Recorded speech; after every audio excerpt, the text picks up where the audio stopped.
Dober dan, lepo pozdravljeni. Današnje zasedanje kmetijskih ministrov Evropske unije je namenjeno učinkovitemu in skupnemu odgovoru na težave, ki pestijo kmete.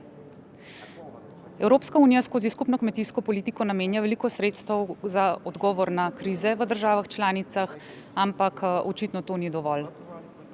Zato pozdravljam odločitev Evropske komisije za poenostavitev pravil, za administrativno razbremenitev kmetov in pa za krepitev kmeta v verigi. Slovenija bo danes predlagala določene poenostavitve in določene ukrepe, ki bi lahko pomagali kmetom in bodo naslavljali specifične težave našega kmetijskega sektorja, ki smo jih zaznali skozi pogovore z vsemi deležniki v kmetijstvu v zadnjih nekaj mesecih. Eno je pogojenost. Tukaj kmetje si želijo administrativne razbremenitve. Tukaj je tudi Komisija Evropska predlagala določene razbremenitve, in sicer, da se pri manjših kmetijah ne bi izvajala kontrola pogojenosti. To se mi zdi izredno pomembno.